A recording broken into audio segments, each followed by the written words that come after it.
రీసెంట్‌గా ఐరన్ తవా ఇంకా కడాయి అయితే బుక్ చేశాను. దాని సీజనింగ్ ఎలా చేయాలో చూసుకుందాము. ఫస్ట్ అయితే గనక ఆయిల్ అప్లై చేసేసి 24 అవర్స్ పాటు పక్కనుంచేయండి. కొంచెం తడి తాకినా సరే రస్ట్ అనేది వస్తది. దాన్ని క్లీన్ చేసుకోవాలంటే గనక చింతపండు, నిమ్మకాయ, కల్లుప్పు 3 కలిపి స్క్రబ్ చేసేసేయండి. బాగా స్క్రబ్ చేసేసి కడిగేసిన తర్వాత మళ్ళా వాటర్ పెట్టేసేసుకుని దాంట్లో ఈ నిమ్మకాయ ఇంకా చింతపండేసి వాటర్ అయితే బాయిల్ చేయండి. అలా బాయిల్ చేస్తే ఏమవుతది అంటే నాన్ స్టిక్ లాగా సీజనింగ్ అవుతదనమాట.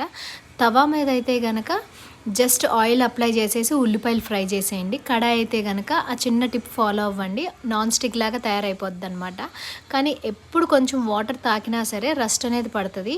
వీక్లీ వన్స్ కానీ లేకపోతే 10 డేస్‌కి వన్స్ కానీ ఇట్లా బాయిల్ చేసుకున్నారనుకోండి కొన్ని రోజుల తర్వాత అది నాన్ స్టిక్ లాగా అయిపోతదనమాట. ఈ రకంగా చేసి చూడండి. దీంట్లో ఏ ఫ్రైస్ చేసినా సరే సూపర్ టేస్ట్ ఉంటాయి. కరకరలాడుతా వస్తాయి. తర్వాత అయితే ఉల్లిపాయతో సీజనింగ్